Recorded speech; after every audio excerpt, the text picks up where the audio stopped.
Você acha que a relação ética pode estar associada à espiritualidade?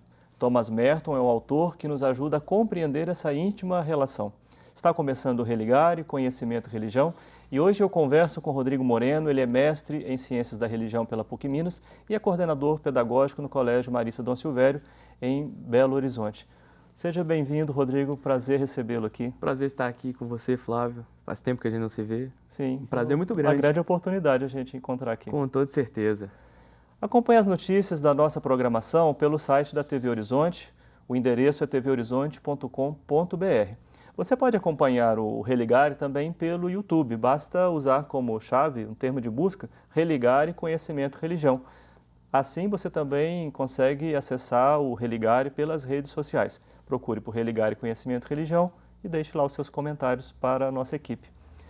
Rodrigo, como é que aparece Thomas Merton na sua vida, né? Você decidiu fazer, quando a gente escolhe estudar um tema, um autor, né, alguma motivação muito profunda que nos move, né? Claro. A grande motivação de estudar Thomas Merton vem da minha experiência religiosa quando eu fazia o noviciado em Santiago, no Chile. Vivendo aquele movimento, né, que o noviciado tem a questão espiritual, todas as leituras e tudo mais, deparei-me um dia com Thomas Merton e aí comecei a entender o processo que eu mesmo estava vivendo lá dentro. Qual congregação? Os Padres Escolápios. Sei. E nesse processo todo, né, eu fui lendo Thomas Merton e vendo que muito do que o meu mestre, Juan Frias, me passava, tinha uma ligação profunda com a espiritualidade de Merton, com aquilo que ele queria dizer e fazer e apresentar, né, para as pessoas convencionais, não só para os religiosos, mas para todo tipo de pessoas ligadas à religião ou não. Talvez Thomas Merton não seja um autor conhecido do grande público, né? Ele é conhecido pelos mestres aí da espiritualidade, pela teologia, mas é uma pessoa de muita influência, não? Quem é Thomas Merton? Thomas Merton, ele tem essa influência toda. Ele é um homem que nasceu numa guerra, na Primeira Guerra Mundial, os pais foram para os Estados Unidos, ou seja, sempre foi um estrangeiro, né? Isso vai influenciar toda a espiritualidade dele depois, e o andamento, né? Nunca se sentir em casa, né? Sentir-se um estrangeiro, sentir-se fora do lugar. E é um homem que passou sua vida estudando, se preparando, formou em letras nos Estados Unidos, na Universidade de Columbia. E aí ele esteve imerso nisso, morou na Europa novamente, passou pela Inglaterra, os pais morreram ele muito jovem, e acabou que teve todo uma meada, um fio de meada que foi levando ele a se constituir. E foi nessas viagens, nesse itinerário todo, que ele encontrou nas igrejas, e principalmente em Trefontaine, lá na França, que é dos trapistas, né? Talvez essa inspiração que vai levá-lo ao monastério anos depois, a se tornar monge. Ele é padre, monge e se transformou num eremita ao final da vida. Como é que tudo isso se conjuga, né, na formulação da espiritualidade? Claro. A parte do padre, né? Ele se tornou, como diz, o padre é aquele que serve, aquele que está a serviço. E ele se colocou a serviço tanto na sua comunidade religiosa, na sua vida, nas suas vivências, no seu modo, né, de ir caminhando, mas também, né, em meio às pessoas, porque tinham pessoas que ele acompanhava espiritualmente, quando iam no monastério e tudo mais, e nos escritos que foram sendo levados, né, durante vários e vários anos para pessoas nos Estados Unidos e depois para a América Latina. Já na parte do ser religioso, ele queria um caráter de vida religiosa, um caráter fechado, de comunidade, que ele pudesse também ter acesso a esse movimento espiritual que ele estava buscando para construir a sua própria vida, né? Construir tanto a sua vida que ele acabou que se libertou da sua vida para viver junto com os demais. E o eremita era uma grande vontade dele desde o início do seu processo como religioso. Ele via no eremitário, né, um lugar de solidão, que vai ser um dos temas que ele vai levar adiante. Solidão e silêncio. A busca, né, que faz a gente se abrir. Abrir para quê? Abrir para Deus.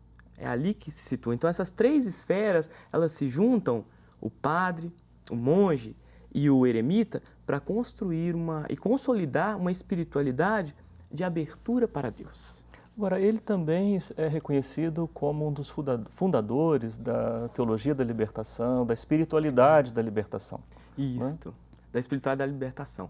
Porque autores, né, os primeiros a formularem a teologia da libertação, né, até o Gutierrez e tudo mais, acabam tendo acesso a essa literatura de Merton, essa profundidade que ele traz de uma ação libertadora de Deus na vida do ser humano, de forma com que ele se liberte das situações do cotidiano, mundanas, do si próprio, do individualismo, e se abra ao outro, não só ao outro Flávio, Rodrigo e todas as demais pessoas, mas ao outro Deus também.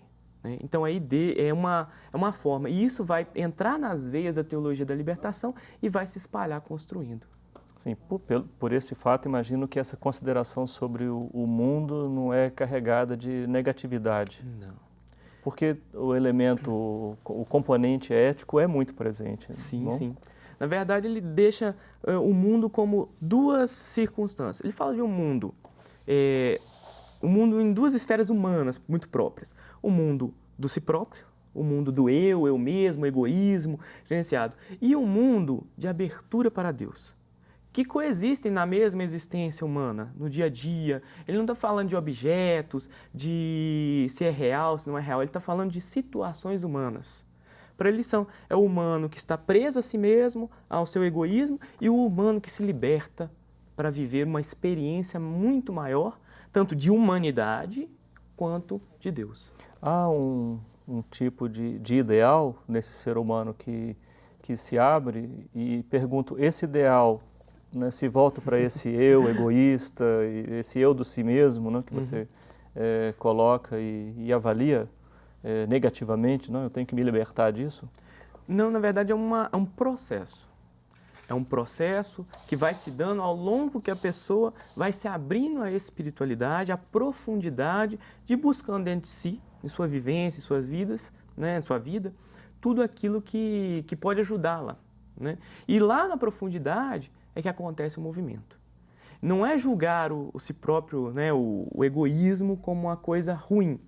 Ele já tem as suas dificuldades. Né? Mas quando a gente se abre, a gente está falando de um eu, de uma pessoa, de uma identidade que se abre para um todo, que pensa mais, não só pensa em si, numa outra pessoa e no mundo à sua volta. Eu tenho insistido nessa questão, Rodrigo, porque hoje em dia tantas espiritualidades ou discursos que se apresentam como de espiritualidade, de conhecimento de si, fazem um caminho, se eu estiver enganado, né, peço até que você me ajude, Okay. assim, mas que levam exatamente a um fechamento, né, no si mesmo,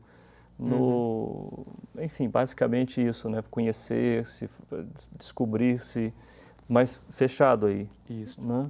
E o que você está me apresentando é uma espiritualidade que faz um caminho inverso. Exatamente, faz um caminho inverso. É uma espiritualidade em que você vai se adentrando através das virtudes, através do silêncio, da solidão, em si mesmo, no profundo de si. E lá nós podemos falar que existe um nada ali. Existe um profundo nada. Né? E esse nada, o que se encontra nele? Thomas Merton fala, aí que Deus se revela. Porque quando o ser humano chega ao seu mais profundo, o seu nada, ele encontra, como diz, a sua origem primeira, a sua ligação natural com Deus, a sua ligação própria com Deus. E ali, o que fala? O que Jesus fez? Quando ele mesmo estava caminhando com os discípulos, quando ele chegou aos seus 33 anos, né, aos seus 30 anos, ele estava na sociedade lá, ele se abriu totalmente e inteiramente. Thomas Merton relê tanto Santo Agostinho quanto Jesus. A inspiração dele é esse segmento de Jesus, o sair do si mesmo na profundidade e buscar o quê? Levar a palavra de Deus, o amor para os demais. Sim. Você falou das virtudes e uma delas, muito importante no pensamento de Thomas Merton, é a humildade, né? Muito própria desse mundo, do mundo trapista. Né? Exatamente. Que centralidade tem a humildade nesse caminho? A humildade tem uma centralidade fantástica. Eu diria fantástica, porque é deixar de olhar as coisas como objetos, mas olhar como o que elas são mesmo. Coisas a nosso favor, instrumentos para o nosso uso diário, pessoas que nós reconhecer o outro como pessoa, saber também, a humildade diz quem eu sou de verdade. Ela me ajuda a entender quem eu sou de verdade, me ajuda a me abrir para o mundo, né? Abrir para as coisas. A humildade ela é um ponto que, tipo assim, ser humilde é se transformar e se transformando, se abrir. E se abrindo, fazer um mundo totalmente novo. A humildade, ela tem uma função fantástica. Sim, e daí desse princípio, ele destaca outras virtudes importantes. Ah, sim. Ele vai trabalhar um leque dessas. Na verdade, a virtude ela é um tema transversal dentro do horizonte das obras de Thomas Merton. Sim. Quando você fala em virtude, ela vai atravessando todos esses movimentos, toda essa literatura dele e vai dizendo, ele trabalha tanto a pobreza quanto a bondade, quanto as outras virtudes no seu caráter, até a fé, como uma virtude, né? Uma virtude teologal, mas aqui ele coloca como uma virtude humana. Com muita tranquilidade fala isso, porque tudo isso é bom. E tudo que é bom para o ser humano só tende a levá-lo para o melhor. E tudo que tende a levá-lo para o melhor faz com que ele seja cada vez uma pessoa mais íntegra, mais responsável e mais justa, tanto consigo quanto com a sociedade no geral. Muito bem, nós vamos continuar a nossa conversa no segundo bloco.